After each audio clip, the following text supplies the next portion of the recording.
पत्रकार हत्याकांड में आजीवन कारावास की सजा मिली।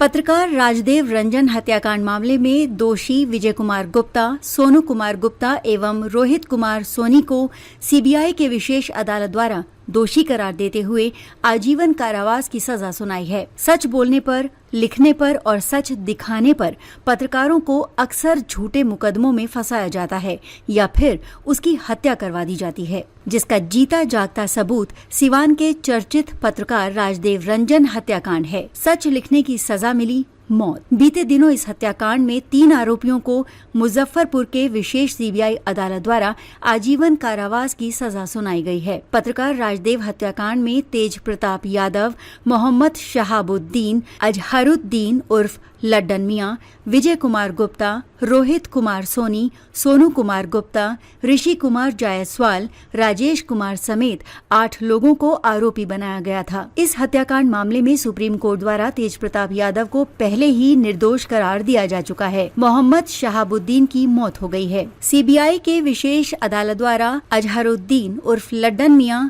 ऋषि कुमार जायसवाल एवं राजेश कुमार को निर्दोष करार दिया गया है। 15 सितंबर 2016 को सीबीआई द्वारा मुकदमा दर्ज किया गया था, जिसमें शहाबुद्दीन समेत 8 लोगों को आरोपी बनाया गया था। पत्रकार राजदेव रंजन द्वारा हिंदुस्तान पेपर में दिनांक 9 मार्च 2016 को एक खबर छपी थी, जिसमें राजद मंत्री अब्दुल गफूर एवं रघुनाथपुर विधायक हरिशंकर यादव दोनों को मोहम्मद शहाबुद्दीन से जेल में मुलाकात कही गई थी। पत्रकार राजदेव रंजन की हत्या सिवान रेलवे स्टेशन रोड फल मंडी में गोली मारकर की गई थी। पत्नी आशा रंजन द्वारा अज्ञात अपराधियों के खिलाफ मुकदमा दर्ज करवाया गया था। इस मामले में 15 सितंबर 2016 को सीबीआई द्वारा 69 गवाहों और 111 प्रत्यक्षदर्शियों को अदालत में पेश किया गया। इस केस में सरकारी पक्ष व विपक्ष के अधिवक्ताओं ने क्या कहा, आइए देखते हैं। 009 का एक्सक्लूसिव रिपोर्ट सीबीआई की विशेष अदालत से। इस केस की अगली सुनवाई 10 नवंबर 2025 को होगी। ये महत्वपूर्ण बात है कि it is a matter of criminal conspiracy. जानने की जरूरत इसलिए है कि जो स्टेट गवर्नमेंट थी, स्टेट गवर्नमेंट ने जो चार्जशीट सबमिट किया था, वो सबमिट किया था 302 that is murder, later on 120B criminal conspiracy. लेकिन सीबीआई जो एस्टेब्लिश किया, उसने क्रिमिनल कॉन्स्पिरेसी को पहले एस्टेब्लिश किया और उसके बाद 302 को एस्टेब्लिश किया है। क्रिमिनल कॉन्स्पिरेसी के लिए महत्वपूर्ण बात है कि कहीं भी सारे एक्यूज पर्सन्स जो एविडेंस में आया है, होटल बिरयानी, मनपसंद हाउस, 12-13 तारीख की घटना है, 12 को कही जाती है कि मनपसंद हाउस में, बिरयानी हाउस में सब लोग एकत्रित थे। There is nothing on record. कहीं भी CBI has failed to establish कि कहीं भी एक भी पर्सन वहाँ मौजूद थे।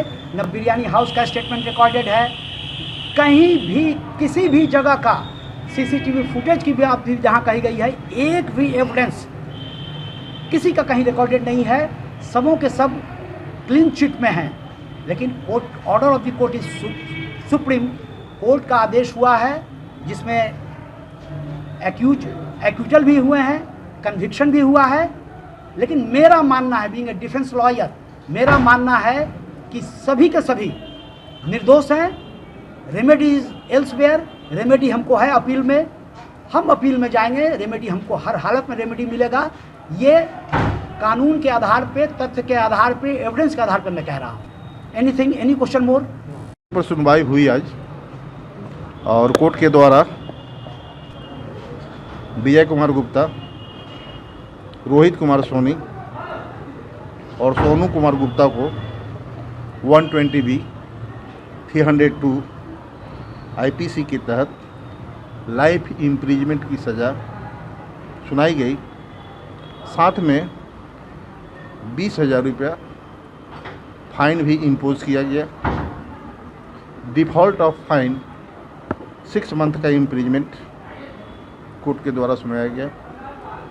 साथ ही 27 आर्म्स एक्ट में 7 ईयर्स की सज़ा सुनाई गई। नहीं, डिफ़ॉल्ट ऑफ पेमेंट जो हुई है 20,000 का, उसमें 6 मंथ, और 27 आर्म्स एक्ट में 27 आर्म्स एक्ट में 7 ईयर्स की सज़ा सुनाई गई है और फाइन 10,000 इम्पोज किया गया है। Default of fine 3 month imprisonment, all sentences shall run concurrently, यही सज़ा सुनाई गई है। जजमेंट की कॉपी अभी हम लोग को सप्लाई होने वाली है, अब मिलेगी तो आगे। और 3 लोगों को जो रिहा किया गया था, पिछले बार जो दोषमुक्त कर दिया गया था, क्या उसके लिए देश के आगे? देखिए, उसके लिए चूँकि साक्ष्य उन तीनों के खिलाफ अभिलेख पर उपलब्ध है और सेक्शन 30 एविडेंस एक्ट को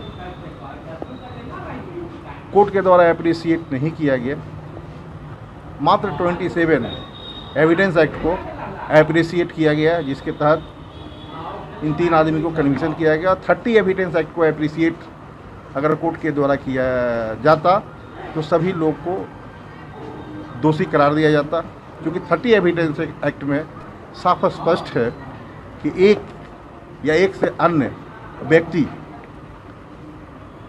कोई घटना को कारित करते हैं और 120B से संबंधित साजिश के तहत कन्फेशनल स्टेटमेंट होता है तो वो एप्रिसिएबल है, और कन्फेशनल स्टेटमेंट को इन ठोठो कोर्ट को एप्रिशिएट करना है, लेकिन कोर्ट के द्वारा वो इग्नोर कर दिया गया, जिसके तहत उन तीनों आदमी को दोषमुक्त किया गया है, जिसके लिए CBI अपील में जाएगी, क्योंकि एविडेंस अभिलेख पर उपलब्ध है।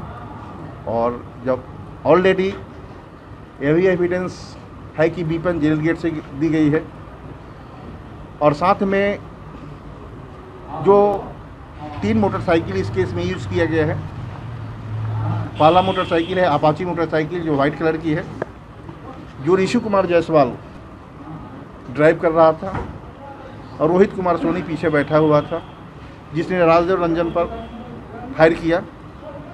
तो क्या ऋषि कुमार जायसवाल को यह पता नहीं था कि पीछे बैठा व्यक्ति ये घटना कारित करने वाला है? ये जानकारी थी। और विजय कुमार गुप्ता एवेंचर मोटरसाइकिल से ड्राइव कर रहा था और सभी को लाइन अप और रैकिंग कर रहा था राजदेव रंजन का। साथ में तीसरा मोटरसाइकिल है जो इस केस में सीज किया गया है, 3 मोटरसाइकिल। तीसरा मोटरसाइकिल है CVZ, जो सोनू कुमार सोनी जो माइनर है, जिसका चिल्ड्रन कोर्ट में अभी ट्रायल चल रही है, वो CVZ को ड्राइव कर रहा था और राजेश कुमार पिछला सीट पर बैठे हुए थे। और सभी लोग, ये 5 लोग, ये राजदेव रंजन जब अपने कार्यालय से निकले फल मंडी के पास,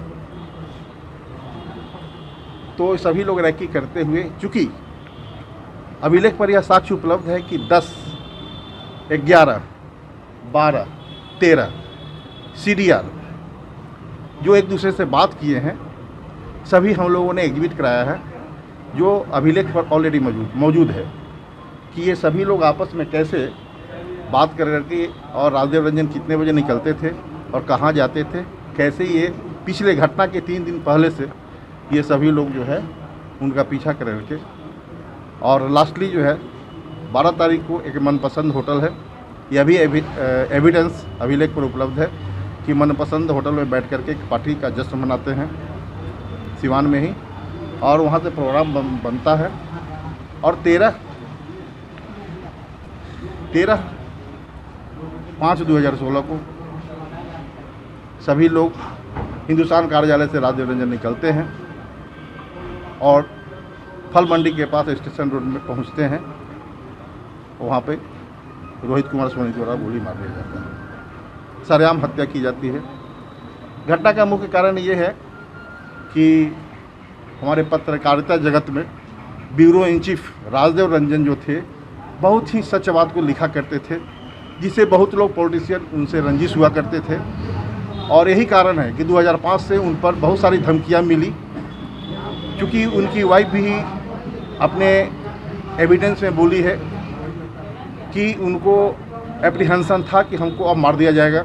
ये 2005 से ही कई बार उनके ऑफिस में अटैक भी हुआ, लेकिन चूंकि उस समय एक खौफ इस तरह का था सीवान जिले में, जिसके तहत कोई पुलिस केस नहीं हुई। दूसरा, अपने ब्रदर को भी जो प्रोसिक्यूशन एविडेंस के रूप में हम लोगों ने गवाही कराया है, वह भी इस बात को एक्सेप्ट किए हैं कि हमारे भाई के द्वारा जो है सो एप्रीहेंशन है। तो ये 32 एविडेंस एक्ट को कवर करता है। साथ ही अपने पिताजी से भी अपना जो है सो डिस्क्लोज करते हैं। चचेरे भाई हैं, वो भी एक प्रोसिक्यूशन विटनेस है, वो भी अपने डिपोजिशन में आके बोले हैं कि हमारे राजदेव रंजन को जेल गेट से धमकी मिल रही है। और चूँकि ये जानकारी थी, शुरू से उनको डर था, चूँकि ये सच्चे के साथ रहे हैं राजदेव रंजन, और इसका नतीजा है कि उनको शरेआम हत्या कर दिया गया। चूँकि अंतिम उन्होंने 9/3/16 को हिंदुस्तान पेपर में यह प्रकाशित किए थे कि अब्दुल गफूर राजद मंत्री और रघुनाथपुर के विधायक हरिशंकर यादव दोनों सिवान जेल में मोहम्मद शहाबुद्दीन से मिले। उसी के बाद ये घटना है 9/3/16 की। यह भी अभिलेख पर उपलब्ध है। वह पेपर का कटिंग भी हम लोगों ने एग्जीबिट कराया है। उसके बाद 13/5/2016 को उनके साथ घटना कारित किया गया है।